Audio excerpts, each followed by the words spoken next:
I thought I would talk about another topic this time round when it comes to the advice on fanfiction, and it's one that we should all be familiar with: the alternate universe.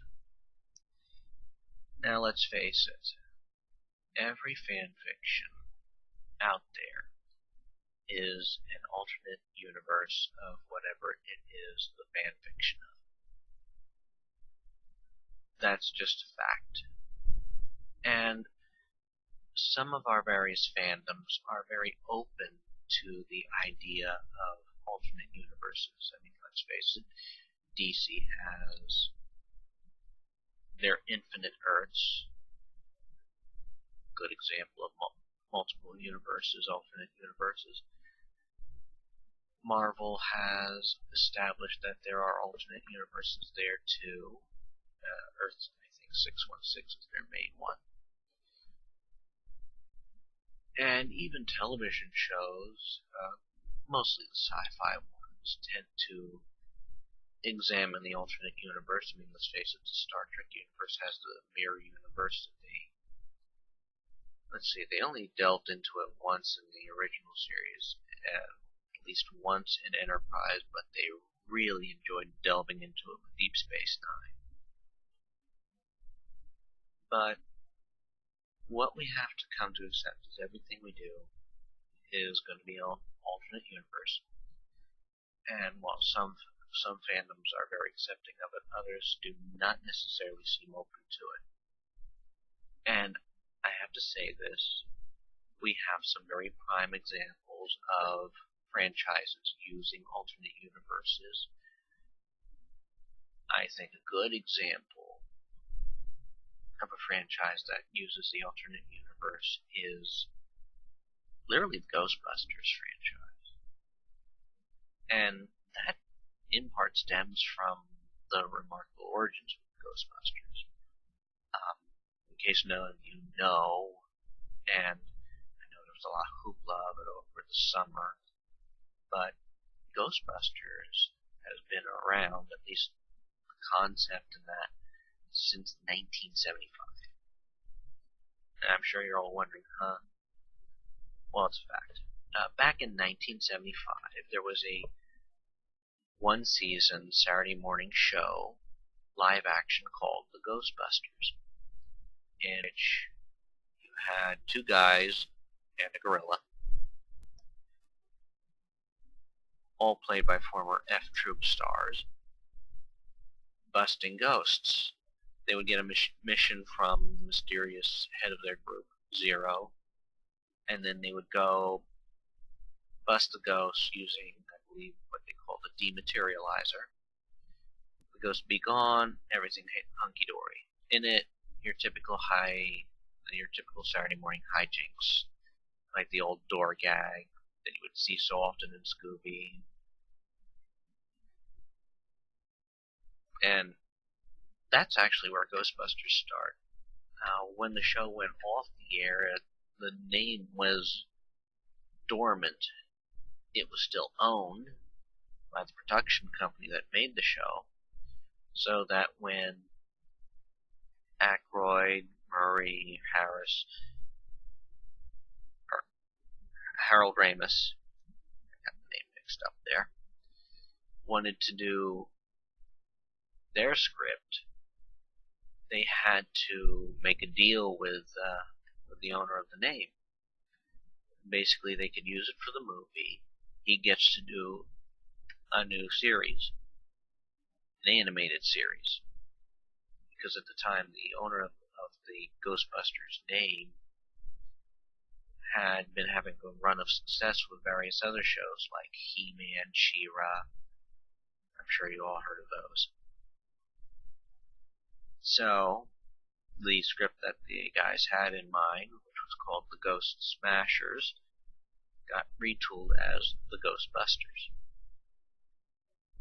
So I think they dropped the off for the movie title. And the movie was a hit. And the owning company, I think that was Sony, might still be Sony, they wanted to do their own animated series, but they couldn't get out of the contract. They couldn't get out of the agreement. They couldn't successfully sue for it. And so now you have them making their versions, and I think the guy's name is Schwimmer. Schmeimer. I can't remember. He's making his version. And so now it's the first one to get out the gate to capitalize on the kid market.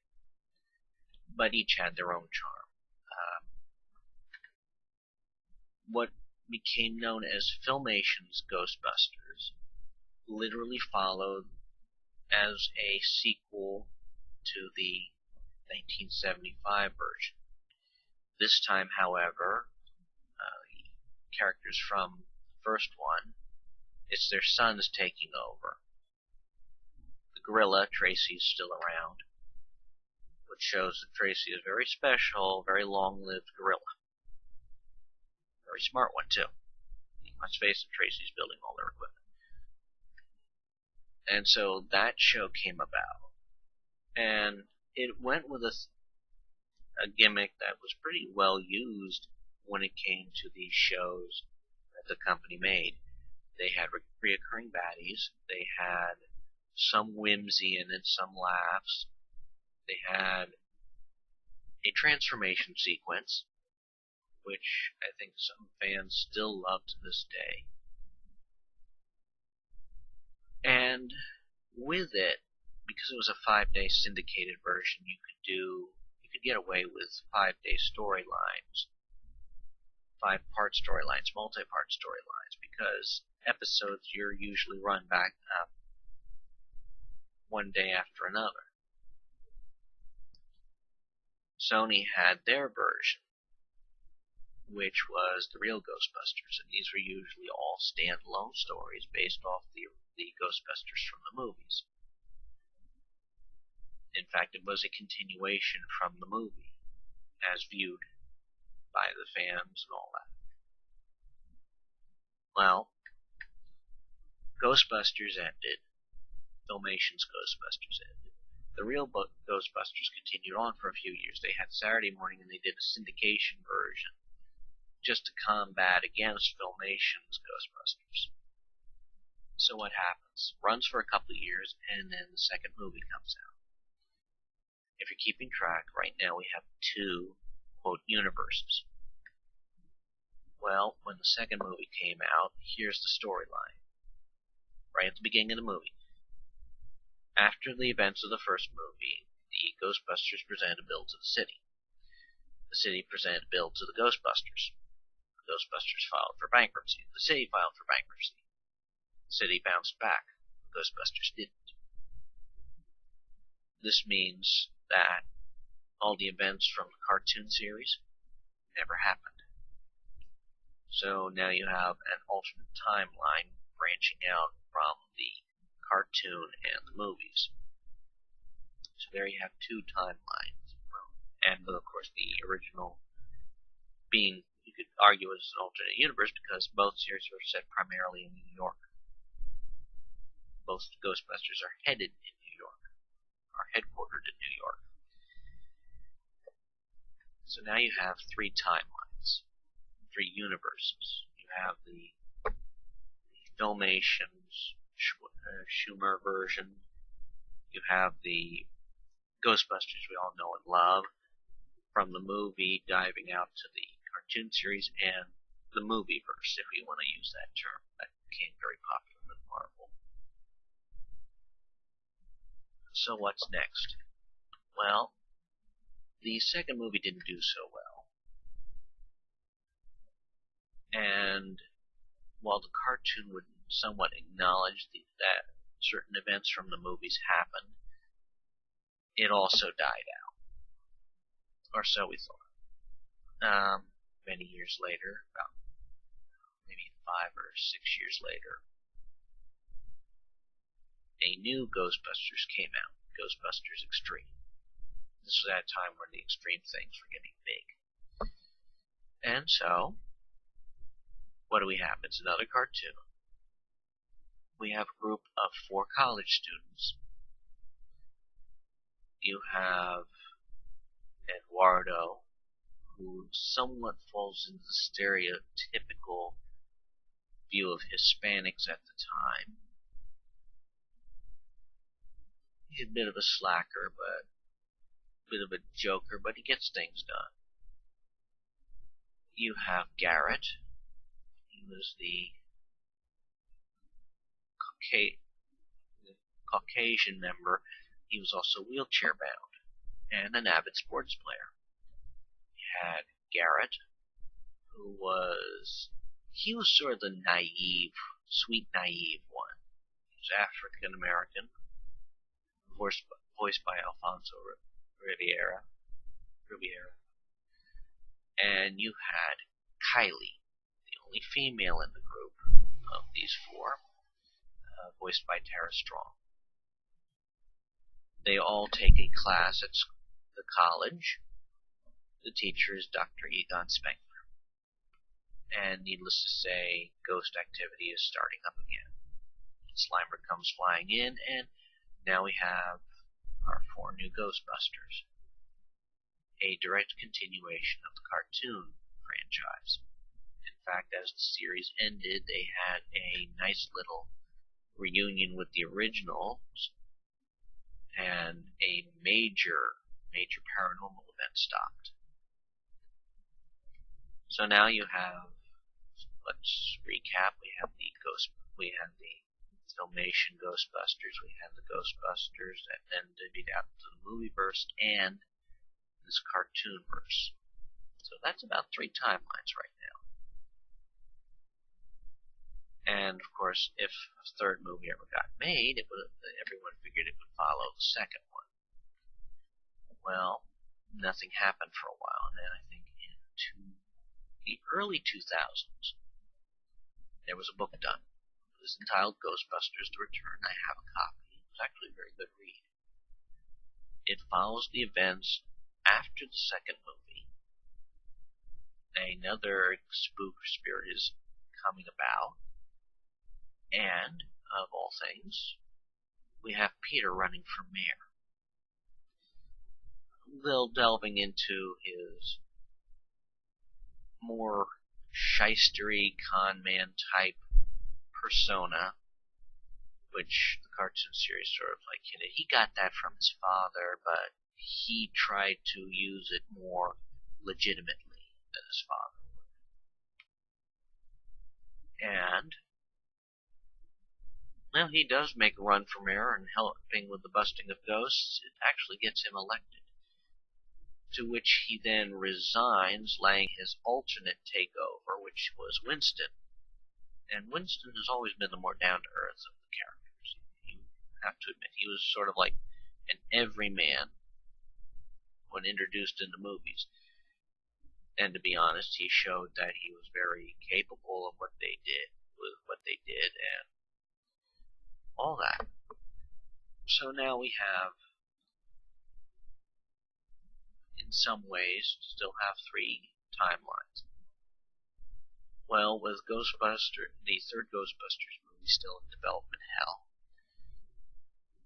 time progressed, and with the advancements in video game technology, they decided Ghostbusters 3, what was supposed to be the movie, will be console games. So, this also takes place after the 2nd movie, so this is a separate timeline from what the book was trying to establish, separate timeline from the cartoons. And so you have Ghostbusters, a video game. And this actually generated, if you want to think of it this way, 2 different timelines. Because if you know anything about how they did things at the time, you had one was more of a cartoonish quality and one that was more realistic. So certain things were different in each game. They had all the actors reprise their roles, with the exceptions of Sigourney Weaver and Rick Moranis. Sigourney was unsure of how it would play out. guess in some way she's kicking herself for that decision. Rick Moranis had retired from acting, but even if they had gotten him, he would have had to do a voice bit. The character Lewis Tully they hadn't planned for him to do much in the game. So for the love interest for Peter, they had Alyssa Milano as a new character who was a descendant of the character Ivo Shandor. And so literally you now have, from that one, two divergent timelines. Well, two parallel. So, it makes it interesting. And then we move on. And that was done like 2009, 2010. And between then and now, between 2016, they got dealt the most devastating blow to a possible Ghostbusters 3 movie. The death of Harold Ramis. So, what could they do? They did the only thing that was feasibly possible. They, quote, rebooted. Again, New York City. Again, ghosts invading. Again, a team of specialists come about. This time all women. Now, I'm going to say this. That idea, I still want to see the movie. I still want to see this movie. And mainly because with everything that they've established with so many different timelines, when you think about it, I mean, we're now up to basically 5. This is completely feasible. And so this would have been this is a 6th timeline. Yeah, 6. And so, you have to give them some love. They had to do it this way. I mean, if you're waiting for all the originals to come back, it wasn't going to happen. All the surviving actors, with the possible exception of Harold Ramis, I didn't get to see Harold Ramis.